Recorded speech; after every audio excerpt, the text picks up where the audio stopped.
Tout d'abord, bonjour à toutes et à tous. Un petit mot de présentation rapide me concernant. Donc, je suis Anne-Sophie Casier, je suis chef de projet au sein de la mission expérience usagée de la direction interministérielle de la transformation publique.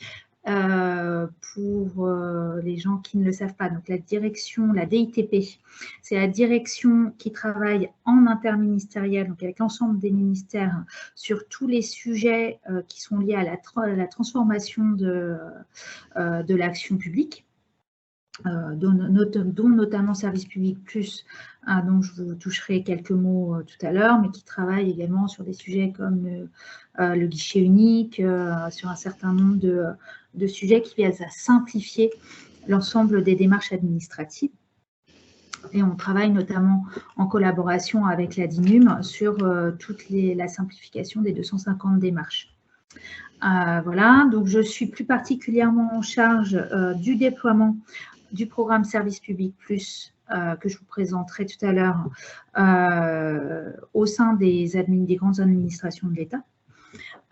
Et encore plus particulièrement, j'ai en charge le déploiement du droit à l'erreur dans ce cadre-là. Je remercie Claire de m'avoir contacté pour vous présenter en gros pour tout savoir sur le droit à l'erreur.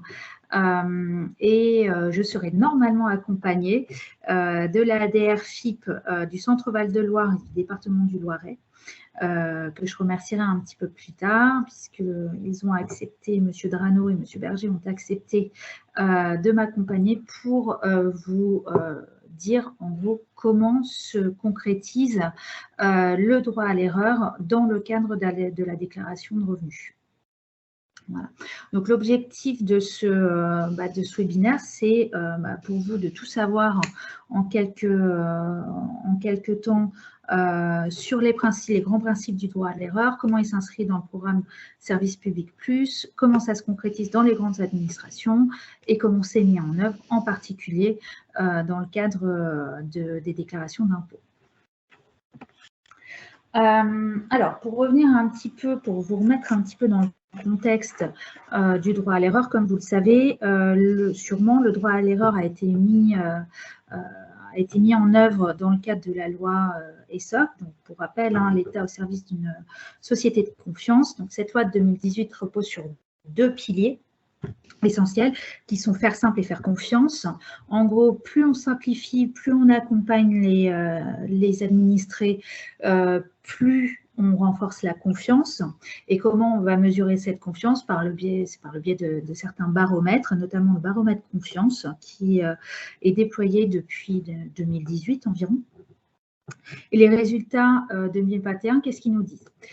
Ils nous disent dans un premier temps que la confiance des usagers envers l'administration se renforce, puisque 77% des Français interrogés ont déclaré avoir confiance en l'administration pour leur apporter conseil et accompagnement lorsqu'ils rencontrent des difficultés. Ce pourcentage, il est en nette augmentation depuis 2018, de près d'une dizaine de points.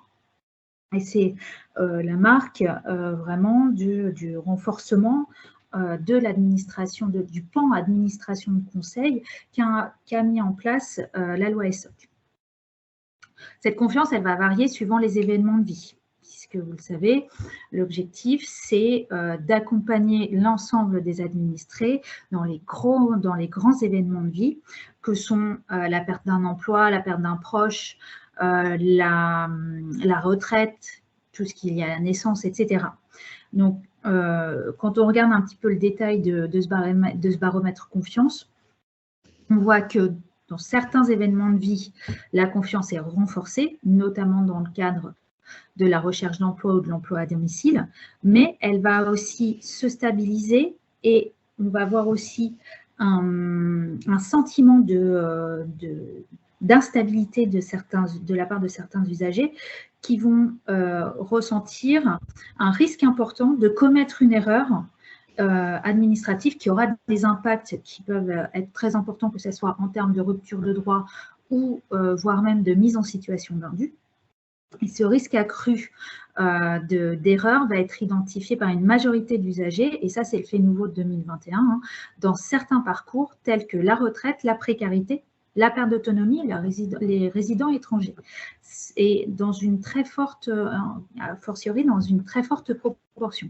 Donc là, on est sur des démarches qui touchent globalement des situations de fragilité financière, de fragilité de vie, qui convient de renforcer. Et c'est dans ce cadre-là qu'on va travailler à la prévention de l'erreur. Je vous l'exposerai juste après. Donc, comme je vous le disais en introduction, le droit à l'erreur, qui a été mis en place par la loi ESSOC, existait en tant que tel issu de cette loi. Il est désormais intégré dans un programme de transformation de l'action publique qui est Service Public Plus. Service Public Plus, c'est quoi? C'est le programme d'amélioration continue des administrations publiques qui est centré sur l'expérience usagée. Vous voyez, l'objectif, c'est de rendre ces services publics toujours plus proches, plus simples, plus efficaces. Il repose sur 9 engagements concrets de qualité de service qui sont communs à l'ensemble des administrations. Donc, on parle des administrations d'État pour le moment, puisque Service Public Plus n'est pas déployé officiellement dans les collectivités territoriales. Les collectivités territoriales qui, dans leur projet propre, souhaitent intégrer Service Public Plus le font, mais ce n'est pas obligatoire en tant que tel. Donc, ces 9 engagements communs, ils représentent la promesse qui est faite aux usagers. En gros, les administrations affichent les engagements, telle une promesse, et ensuite, on leur demande de faire la preuve de cette promesse à travers différents engagements que sont l'accueil bienveillant et le droit à l'erreur, la joignabilité, la transparence des résultats, l'écoute des usagers, c'est un pilier très important, on y reviendra juste après. Et bien sûr, l'objectif, c'est une amélioration en boucle continue des services. Les grands principes d'action de ce programme reposent sur 4 piliers. La confiance, sur la base des grands principes des SOC. La transparence, c'est-à-dire le fait de mesurer des résultats et de les afficher dans les points de contact au plus près de l'usager. Globalement, il s'agit de mettre des affiches dans les points de contact, dans les points d'accueil, par exemple, sur les grands indicateurs, que ce soit de performance ou de satisfaction, qui font sens pour l'usager. Je prends l'exemple d'une caisse de retraite. Ce qui peut faire sens pour l'usager, c'est de voir que sa demande de retraite va être liquidée dans un temps assez rapide. Et qu'il y a une grande majorité des cotisants qui sont satisfaits du service rendu par la CARSAT. Autre grand principe du programme Service Public Plus, c'est l'association des usagers. L'objectif, c'est de prendre l'avis des usagers par le biais d'un certain nombre de dispositifs d'écoute, notamment en passant par une plateforme qui est au cœur de ce projet que je vous présenterai également. Et ces avis, l'usager va pouvoir aller déposer son avis sur l'expérience qu'il a vécue avec l'administration. Ces avis doivent être pris en compte et les usagers doivent être associés aux décisions d'amélioration des services, soit par le biais d'un certain nombre de dispositifs, soit par le biais de mise en place de comités d'usagers qui associent vraiment toutes les parties prenantes, à la fois les usagers, les élus et les agents. Puisqu'un dernier levier de ce capital de ce programme, c'est la responsabilisation des agents. Il s'agit de placer les décisions au plus près du terrain en associant directement les agents qui peuvent identifier des actions d'amélioration concrètes. Voilà pour les grands principes de ce programme Service Public. Maintenant, sur le sujet qui nous réunit aujourd'hui, qui est le droit à l'erreur. Le droit à l'erreur, qu'est-ce que c'est? on peut le définir à travers 4 points, qui est le premier point étant le fait que le droit à l'erreur, c'est de laisser la possibilité à chaque personne, à chaque Français de se tromper dans ses démarches administratives sans être sanctionné financièrement. Ça, c'est le grand principe. Le corollaire étant que l'administration, doit laisser l'administré rectifier sa situation soit spontanément, qu'il soit en plus sollicité de le faire spontanément ou non, hein, parce qu'on peut l'inciter à le faire spontanément dans certains cas, soit lors d'un contrôle. Quoi qu'il en soit, on lui met à disposition un canal d'action dédié de façon à ce qu'il puisse déclarer son erreur par tout moyen, que ce soit par courrier, par téléphone ou sur Internet. Autre corollaire, c'est le renversement de la charge de la preuve. C'est à l'administration de prouver la mauvaise foi de l'usager, le cas échéant, à partir du moment où c'est le cas. Puisque, pour rappel, le droit à l'erreur, ce n'est pas le droit de frauder. À partir du moment où l'erreur de déclaration est faite de manière intentionnelle et qu'il est assimilable à une fraude, dans ce cas-là, la sanction s'applique, dès lors qu'elle est prévue par les textes qui régissent l'administration. Et tout cela est chapeauté par le devoir d'accompagnement et de conseil de l'administration de manière à informer ses usagers sur ses obligations déclaratives quand c'est le cas, ou sur la manière dont il peut les réaliser, et ce qui va permettre de prévenir l'erreur le cas échéant.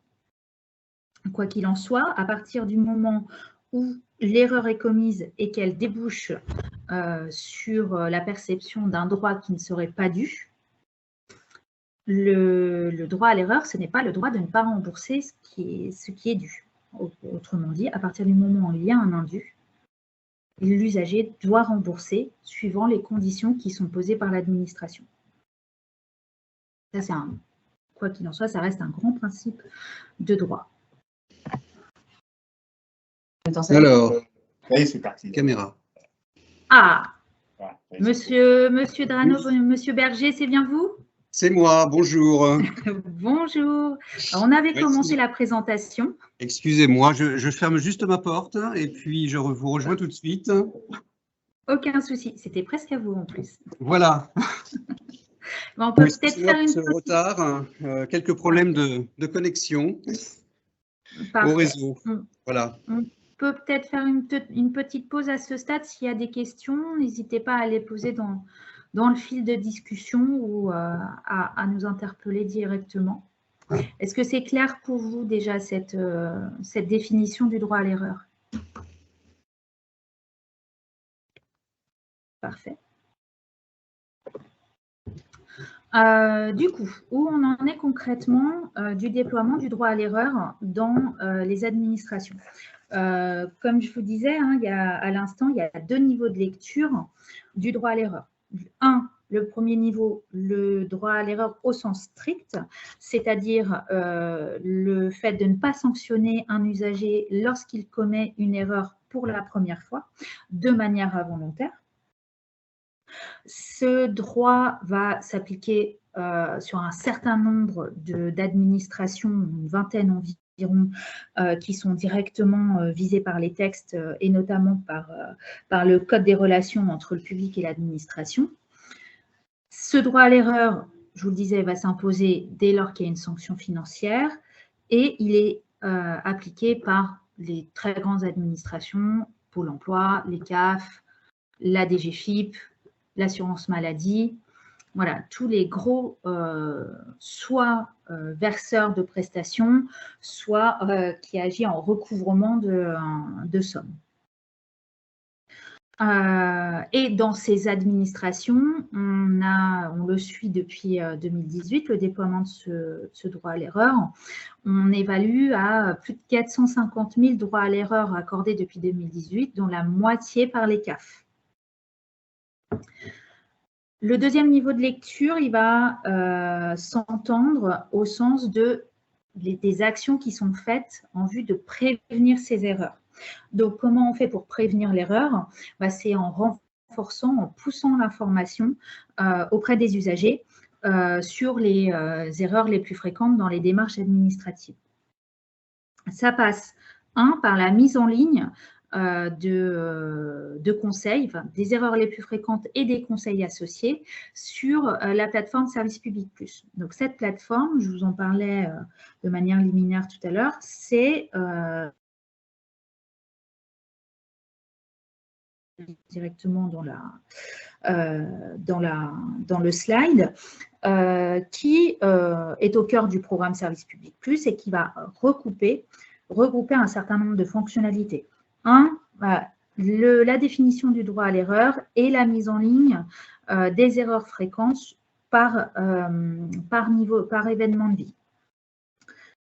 Et ces conseils étant dispensés par l'ensemble des administrations, puisque là, on couvre l'ensemble du champ du programme Service Public Plus. Donc, on va aller au-delà de la vingtaine d'administrations engagées dans la mise en œuvre du droit à l'erreur. On va couvrir à la fois la culture avec le pass culture, on va couvrir le domaine des douanes, on va couvrir évidemment le domaine des impôts pour les particuliers, mais aussi pour les professionnels. On va couvrir tout ce qui est lié aux démarches en ligne et à l'éducation, etc., etc. Donc, sur Service Public Plus, on retrouve les conseils pour éviter les erreurs, on retrouve les dispositifs où on va pouvoir voir les résultats de son service public à la maille la plus fine de son département, au plus près de chez soi. On va retrouver le dispositif qui permet de déposer son avis sur la plateforme et d'être mis en lien avec l'administration qui va pouvoir répondre à l'expérience que l'usager a déposée, qu'elle soit bonne ou mauvaise. Et cette plateforme, elle permet aussi de contribuer à la simplification puisqu'elle permet aux usagers de soumettre aux administrations un document qu'ils jugent complexe. Voilà, donc à date, sur cette plateforme, on retrouve plus de 300 erreurs fréquentes et les conseils associés des administrations. Pour ma part, j'en ai fini. Est-ce que vous avez des questions encore à ce stade?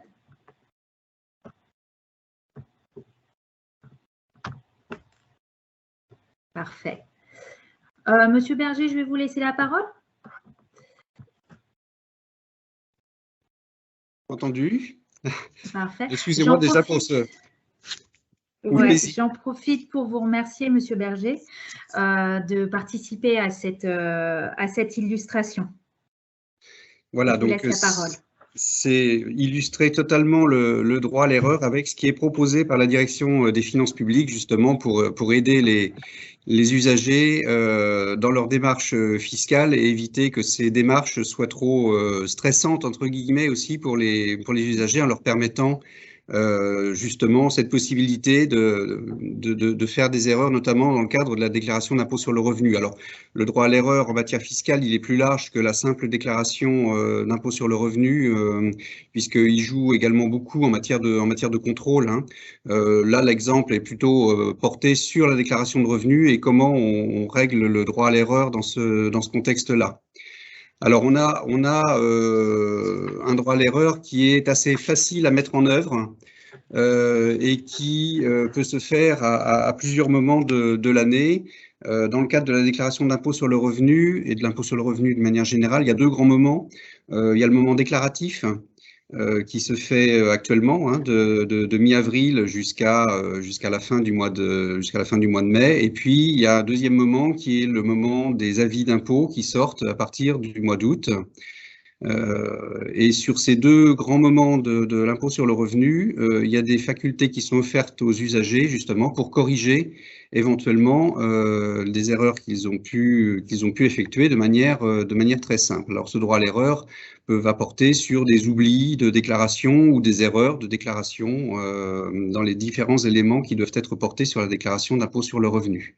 Donc ça peut se faire au moment de la déclaration ou en cas de constatation d'un oubli, une fois qu'on reçoit notre avis d'imposition. Voilà, ce sont les deux grandes phases, mais ça s'étale finalement sur quasiment l'ensemble de l'année où on peut corriger sa situation. Sur le slide suivant, donc on va parler du droit à l'erreur sur la première partie, c'est-à-dire au moment où on souscrit sa déclaration. C'est toujours un moment un petit peu compliqué pour les usagers. Alors, c'est quand même beaucoup simplifié parce que beaucoup d'éléments sont portés par l'administration fiscale directement sur les déclarations.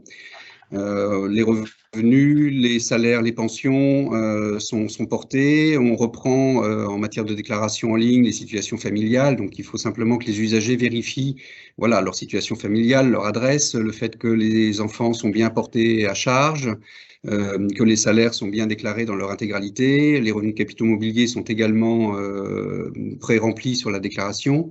Voilà, il n'en demeure pas moins qu'il faut que les usagers vérifient tous ces éléments-là et que au moment où on fait sa déclaration de revenus, on peut rater quelque chose. On peut rater le fait d'avoir oublié de porter un enfant à charge parce qu'il est arrivé tout dernièrement. On peut oublier une partie de sa pension, par exemple, pour un retraité qui perçoit plusieurs pensions, il peut avoir oublié d'avoir porté un montant de pension à déclarer et c'est quelque chose qui n'aurait pas été pré-rempli par l'administration. On peut oublier une pension alimentaire à déduire, on peut oublier une réduction d'impôt au titre des dons ou un enfant qui est au collège. Donc voilà, tout ça, ce sont des éléments qui doivent être vérifiés par l'usager, qu'il peut oublier. Et donc l'usager, au moment où il remplit sa déclaration d'impôt sur le revenu, il va la remplir telle qu'il pense devoir le faire, il va signer sa déclaration et puis une semaine, 15 jours après, on est toujours dans la période où on peut souscrire sa déclaration, il se rend compte qu'il a oublié quelque chose. Et donc, dans ce cas-là, il peut revenir sur la déclaration qu'il a déjà signée, donc qui est partie dans le circuit informatique de la DGFiP, mais il peut revenir dessus et il peut corriger sa déclaration pour compléter ce qu'il a omis. Et ça, il peut le faire autant de fois qu'il le souhaite, durant toute la période déclarative, donc jusqu'à la date limite de souscription de la déclaration en ligne, qui est pour le Loiret le 31 mai pour cette année. Donc ça, c'est la première faculté de modifier des erreurs.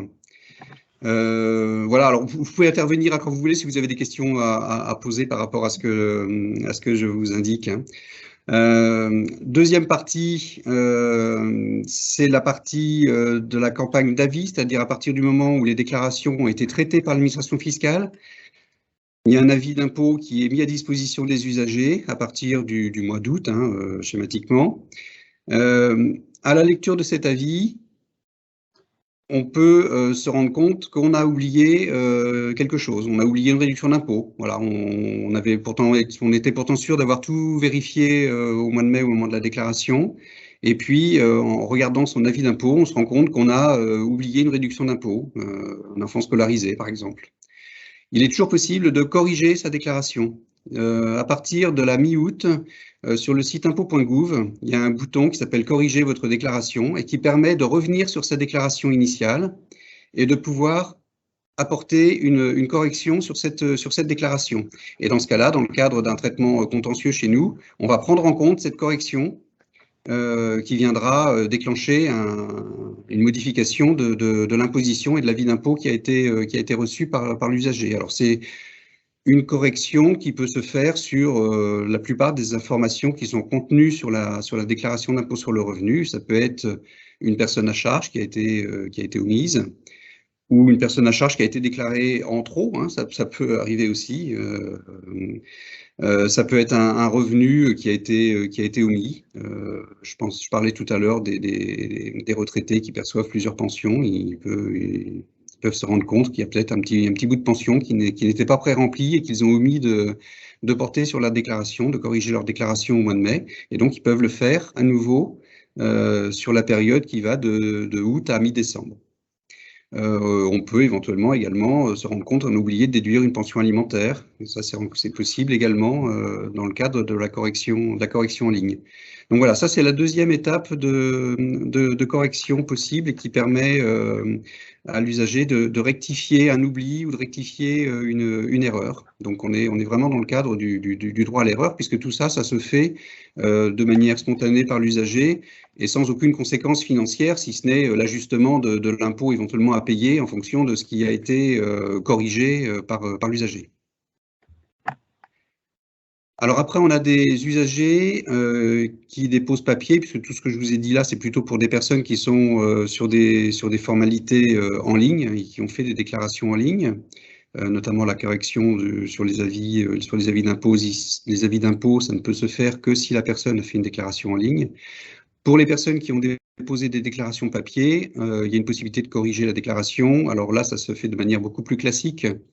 D'une part, alors soit par courrier en indiquant à son centre des finances publiques les éléments sur lesquels on s'est trompé et on souhaite une correction de la déclaration.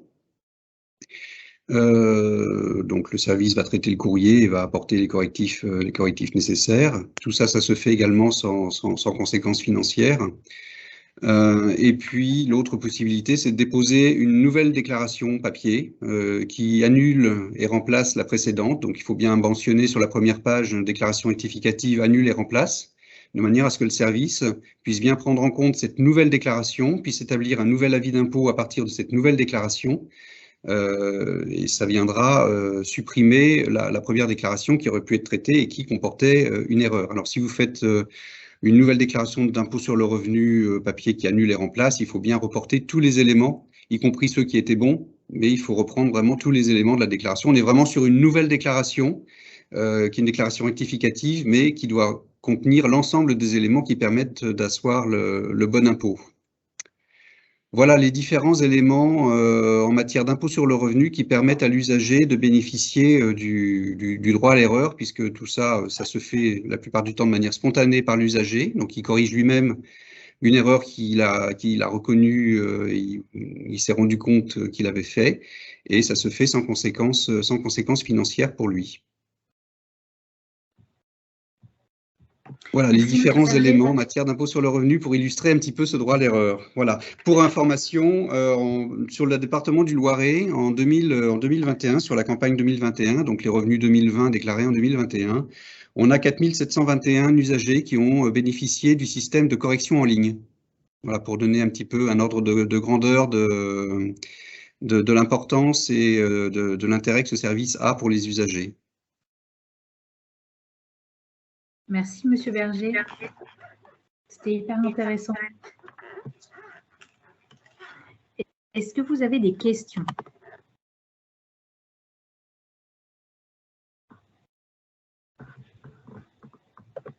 Peut-être, si moi je peux poser une question.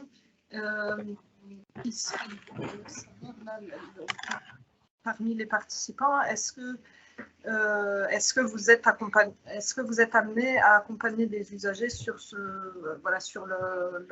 la rectification de données qu'ils auraient déclarées? Est-ce que c'est des situations auxquelles vous avez déjà été confrontés?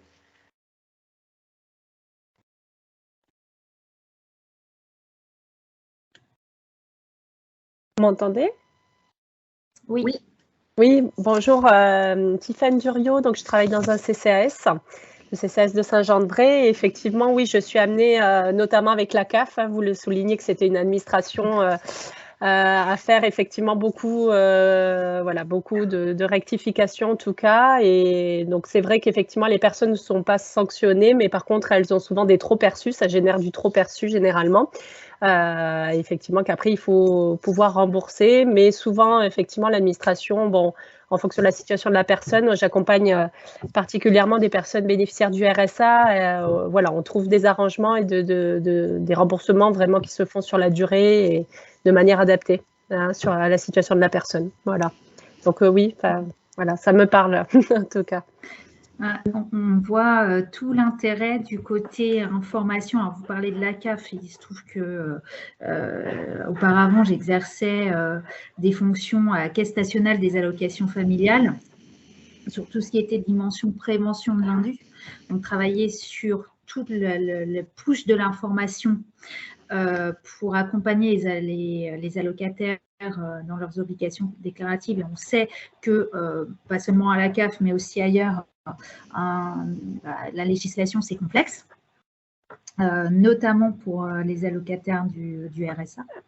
C'est une législation qui n'est pas toujours facile à comprendre. Donc, on voit là tout l'intérêt du côté préventif, tout l'intérêt du travail qui peut être fait par les administrations sur le renforcement de l'information. Pas seulement sur comment modifier l'erreur, mais pour éviter que l'erreur ne survienne. On parlait, et une erreur qui peut soit déboucher sur un indu, mais qui peut aussi déboucher sur le non-versement d'un droit. Oui, tout à fait, dans les deux sens, tout à fait. Et c'est vrai que justement, les déclarations auprès de la CAF, on le voit surtout avec la situation professionnelle des personnes, avec des contrats qui sont de plus en plus précaires. J'accompagne parfois des personnes qui ont des contrats à la journée, etc. Et ça demande effectivement, pour des gens qui sont loin de l'informatique, vraiment des déclarations vraiment en instantané, ou sinon on se perd, on ne sait plus quand est-ce qu'on a fait la déclaration. Et j'ai des personnes après... voilà, qui se perdent en tout cas dans les bulletins, ce qu'ils ont déclaré ou pas, machin. Et voilà, j'ai souvent ce type de situation, mais c'est lié à la précarité des contrats de travail, etc. aussi, hein, beaucoup.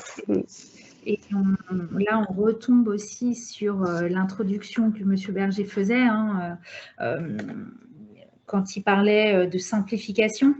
Et on travaille énormément dessus pour simplifier les démarches administratives. La DGFiP a fait énormément de choses. Pour simplifier avec le pré-remplissage. Monsieur Berger, je parle sous votre contrôle. Sur ce premier palier. Deuxième palier, donc la prévention sur le côté renforcement de l'information. Et 3, pouvoir mettre en place tous les moyens pour rectifier l'erreur et que ce soit fait assez rapidement, de manière à éviter soit des ruptures de droit, soit des rectifications, soit d'impôts ou des régularisations de droits qui débouchent sur un indu trop importante. Parce que plus on tarde à traiter les demandes, plus la situation d'indu perdure. Oui, alors en matière de simplification, c'est vrai que l'idée de la DGFiP, c'est effectivement d'aider le maximum de ces usagers. Donc, on est passé par la déclaration pré-remplie. On a un dispositif qui permet d'avoir un avis d'impôt dès la signature de sa déclaration. Donc, ça peut aider aussi pour faire les démarches, même si ce n'est pas le véritable avis, mais au moins c'est un avis de situation fiscale qui permet à l'usager de savoir où est-ce qu'il en est au niveau de son imposition, et il peut éventuellement se servir de ce document-là après pour d'autres démarches. Et puis, on a mis en place il y a 2 ans la déclaration automatique, qui fait que là, pour le coup, l'usager n'a même plus de déclaration à faire. Si tout ce qui est pré-rempli est juste, il a juste à vérifier que sa situation de famille est bonne, que son adresse est bonne, que ses revenus sont bien déclarés, et sans rien cliquer, sans rien faire, s'il ne fait rien, sa déclaration telle qu'il lui est proposée est validée telle qu'elle. Voilà. Ce qui n'empêche pas derrière de faire le dispositif de correction en ligne si après coup il se rend compte qu'il a oublié quelque chose. Mais l'idée qui nous guide, c'est évidemment de simplifier au maximum la démarche fiscale, parce qu'on sait que c'est une démarche qui n'est pas forcément très très facile pour tous les usagers. Voilà. Thomas, vous pouvez répondre. Oui. J'avais une question sur peut-être plus le site Service Public Plus. Si j'ai bien suivi, il y a donc à la fois effectivement un peu ces recommandations pour éviter l'erreur, mais j'ai cru comprendre aussi qu'on y trouvait un espace de partage d'expériences, on va dire, d'expériences malheureuses, je suppose, et qui permettait aussi une mise en lien avec l'administration derrière ça. Donc j'aurais bien aimé en savoir plus là-dessus. Alors effectivement, pardon, je mets un peu de contexte. Moi, je fais partie de l'association Emmaüs Connect. où on agit auprès de publics qui sont très éloignés du numérique et donc où c'est un énorme enjeu justement parce que beaucoup de procédures pour éviter l'erreur sont en ligne et beaucoup de démarches se font en ligne, donc il y a un vrai enjeu sur ce droit à l'erreur. Et il y a parfois ce frein-là, on le sait, à quel moment, à un moment, j'ai une hésitation, une incompréhension, j'ai essayé de lire des informations en ligne, mais je n'ai pas la réponse. À quel moment je peux avoir un lien avec un humain pour répondre à mes questions? C'est un point hyper important, hein. Bon, évidemment, on connaît tous, on a tous pris connaissance, je pense, du rapport de la Défenseure des droits, hein, sur le développement du numérique. Et ce goût d'inachevé, hein, puisqu'il manque justement ce côté humain. Alors, je vais peut-être répondre en 2 temps sur vos questions. La première, je prends par la fin sur justement tous ces conseils qui sont donnés. Alors, ils sont principalement en ligne sur la plateforme, mais on demande aux administrations également de se faire le relais de ce droit à l'erreur, bien sûr en appliquant, tel que M. Berger l'a décrit, appliqué à la DGFiP, hein, mais on va avoir un droit à l'erreur appliqué à la CAF, à la CARSAT, etc. Et en le relayant par tout moyen. Donc, que ce soit, bien sûr, sur des conseils, sur des pages Internet dédiées, mais aussi en faisant mention dans les différentes démarches, y compris niveau papier. Voilà. La CAF ou Pôle emploi, par exemple, relaie le droit à l'erreur et les moyens de régularisation, par exemple, dans un certain nombre de notifications papier, que ce soit sur des notifications de droit ou sur des notifications d'indu, par exemple. Ça, c'est une première chose. L'idée, c'est vraiment de garder cette omnicanalité et que derrière, il y a un accompagnement qui puisse être fait par un humain, le cas échéant, en se rendant soit dans un point d'accueil numérique, soit à l'accueil de l'administration. Ça, c'est une première chose. La deuxième chose, je réponds à votre question sur le partage d'expérience. Alors, ce dispositif, effectivement, il est en ligne. Je vous le mettrai le site directement dans la conversation juste après. Il est mis à disposition des usagers exclusivement en ligne sur la plateforme et il s'appelle « Je donne mon avis avec Service Public Plus » et ce dispositif, il permet aux usagers de donner leur avis, de raconter leur expérience avec l'administration, qu'elle soit bonne ou heureuse, l'un ou l'autre. Pour faire en sorte que l'administration réponde à l'expérience, encore une fois, qu'elle soit bonne ou heureuse, et pour pouvoir identifier des actions d'amélioration. L'idée vraiment, c'est de faire en sorte de pouvoir identifier des irritants dans la relation entre l'administration et son administré, et ensuite d'en tirer les conséquences en imaginant des actions d'amélioration concrètes. Je vous donne un exemple. La CNAV a expérimenté, donc dans le réseau retraite, le dispositif a été expérimenté, il s'appelait Vox Usager au départ.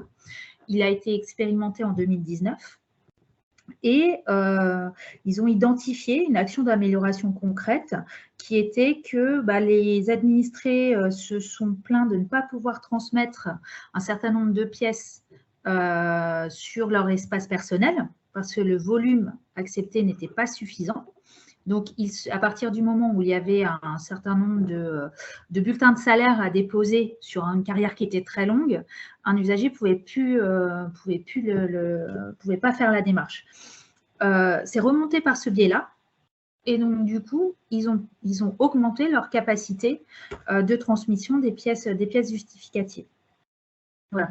On est dans une illustration de fluidification des rapports entre l'administration et l'usager. Alors, pour être très franche, on ne va pas se mentir non plus, la plupart des expériences qui sont remontées sur la plateforme sont négatives, évidemment. Qu'on soit bien clair, hein. Par contre, ce n'est pas un TripAdvisor des administrations. On n'est pas là pour classer l'administration en mettant 5 étoiles, 3 étoiles. Non, non. On reste raisonnable. On est dans le cadre d'un service rendu au public. L'objectif, c'est l'amélioration de la qualité de service. Hein. Mais on n'est pas là pour classer, puisque de toute façon, on n'a pas le choix. Quand on doit se rendre dans son CIP ou à sa CAF, de toute façon, il n'y a que celui-là, il n'y en a pas un autre. Donc, mais ça permet quand même localement, au plus proche de l'usager, d'identifier des actions concrètes d'amélioration. Alors, dans un ne remonte pas forcément des problèmes qui ne sont pas connus par l'administration. L'exemple des délais de traitement, par exemple, ce n'est pas quelque chose de nouveau dans certaines administrations, mais ça permet, 1, de mettre en visibilité la problématique, 2, à l'administration de répondre en direct à l'usager, et 3, de mettre en visibilité la réponse de l'administration. C'est-à-dire que dans certains cas, si un usager rencontre une problématique, je ne sais pas moi, sur un commissariat et qu'il y a eu une action d'amélioration ou qu'il y a eu un conseil de l'administration pour mieux s'en sortir parce que sur une procuration par exemple, eh bien, le conseil pourrait être à la vue de tous. Voilà, ça pourrait être un relais complémentaire. Est-ce que ça répond à vos interrogations? Oui, ça répond et je serais effectivement intéressé de voir que vous puissiez nous partager des éléments sur ce je donne mon avis. Est-ce que c'est le même canal quand vous évoquiez le fait de remonter, des remontées sur des formulaires jugés complexes, des choses comme ça, c'est via ce même canal? Tout à fait. Tout à fait. Tout est centralisé sur cette plateforme-là, qui est vraiment au cœur du programme SP+, hein, puisqu'encore une fois, le but, c'est de mettre en direct la relation quasi directe entre l'administration et l'usager. Donc, je prends un exemple personnel. J'ai reçu, je ne sais plus quand, peut-être l'année dernière, un relevé de carrière, je crois, de la CNAV. J'ai rien compris sur leur diagramme. Alors, si je suis dans le domaine de la Sécu, je viens du domaine de la Sécu, je sais qu'un trimestre, c'est ça. Mais moi, ça ne me dit pas combien de temps il me reste à travailler. Voilà. C'est des choses très concrètes comme ça. On a reçu des notifications de Pôle emploi qui étaient incompréhensibles. C'était extrêmement jargonneux. Donc, encore une fois, plus on fait simple, plus on simplifie les rapports entre l'administration et l'usager. L'idée, c'est de se rendre vraiment accessible et d'accompagner l'usager dans les démarches.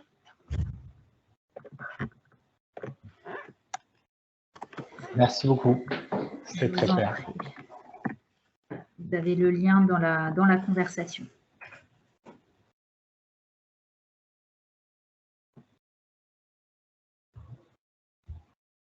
Claire, on vous voit parler, mais par contre, le micro est…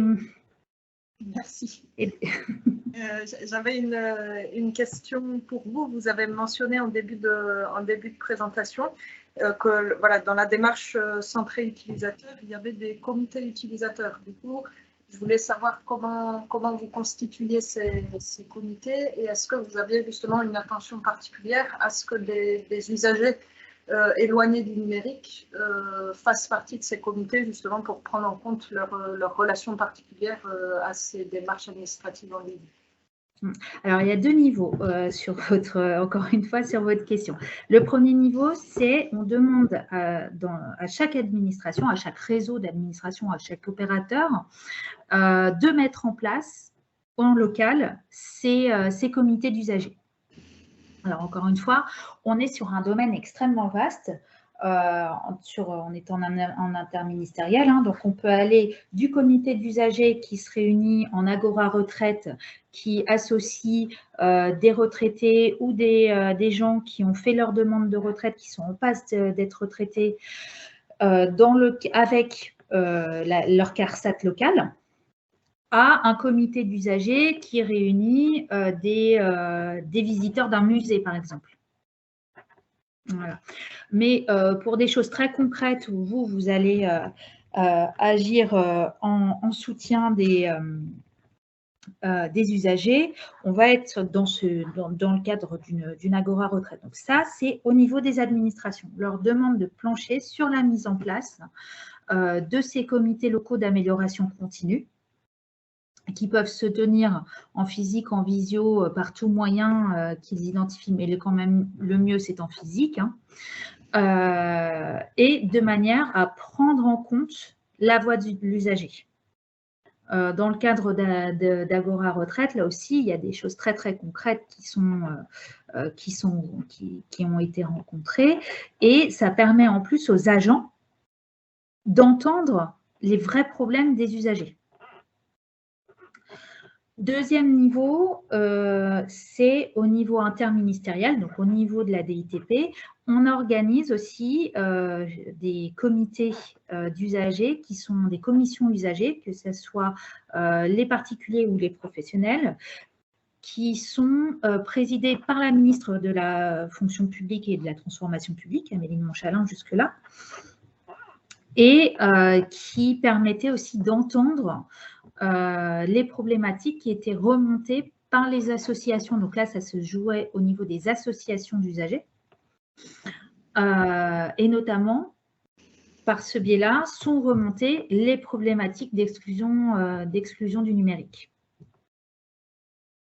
Et du coup, pour rester sur ce biais de la représentation des usagers par les associations, est-ce que vous avez également des associations dont l'activité, donc pas des associations d'usagers directement, mais des associations, par exemple comme Emmaüs Connect ou des associations locales qui contribuent justement à porter la voix de ces usagers particuliers? Là, ça va se jouer soit au niveau local, et là, c'est au niveau administration, et on leur demande bien de travailler sur ce côté exclusion numérique. D'accord. Je sais qu'Emmaüs Connect participe localement à certaines, je pense, cet exemple-là pour rebondir. Et du côté national, je ne sais plus quelle administration, quelle association participe. Je me renseignerai et je passerai par vous pour vous donner les noms. Et j'ai encore une autre question, toujours en rebondissant sur la question de Thomas auparavant, par rapport au retour utilisateur. Est-ce que, par exemple, un médiateur numérique peut témoigner à la place d'un usager? Tout à fait. Tout à fait. Il suffit de le mentionner. Et c'est aussi pour ça que je vous en parle, pour le promouvoir aussi auprès des tiers de confiance, je dirais, d'une manière générale. Oui, tout à fait. On peut remonter des expériences par le biais de ces tiers de confiance. Il n'y a aucun souci là-dessus. Sachant que donc c'est une plateforme qui est chapeautée par la DITP, qui intervient par le biais d'un prestataire sur la modération des expériences. On n'est pas en rapport direct avec l'usager, c'est-à-dire qu'on ne le contacte pas en direct. Et c'est pour ça qu'on laisse toute latitude pour un tiers d'intervenir et de déposer l'expérience. Pour compléter la question de Claire, du coup, sur les tiers de confiance, donc j'ai bien compris, on peut, en tant que tiers de confiance, faire des remontées de vécu usagers. Est-ce qu'au-delà de ça, en tant que, mon équipe de médiateurs numériques peut envisager aussi de faire des retours quand ce qui est mis à disposition en termes d'outils pour l'accompagnement collectif? Je pense, par exemple, quand ils animent des ateliers sur amélie.fr et qu'ils sont obligés de se connecter à leur propre compte pour pouvoir présenter la plateforme.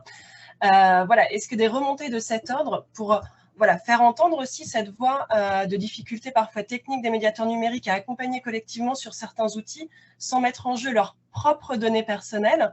Est-ce que ça peut être des remontées qu'on fait aussi sur cette plateforme-là, ou il vaut mieux les envisager par un autre biais? Alors, tout à fait, vous pouvez les remonter par ce biais-là, parce que dès lors que vous entrez dans une présentation collective, vous êtes aussi usager du service Amélie, enfin, pas Amélie à proprement parler, mais au moins de l'offre de service délivrée par la CNAM. Donc, vous êtes tout à fait légitime à déposer votre expérience par ce biais-là. D'accord, super.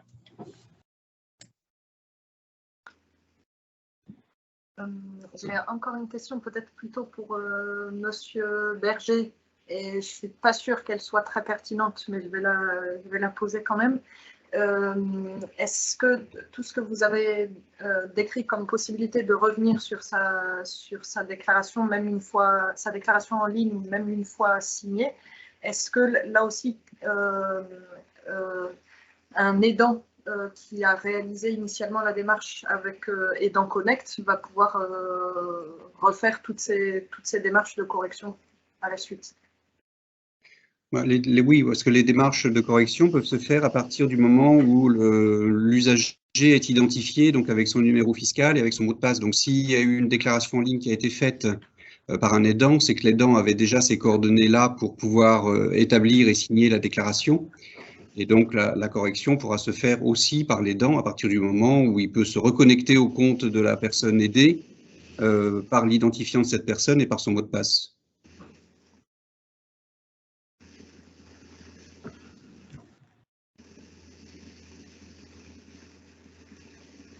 Est-ce qu'il y a des questions complémentaires?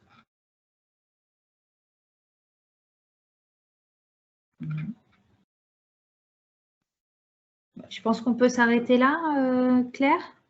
Oui. Monsieur Berger, c'est bon pour vous? Oui, pas de problème. Top.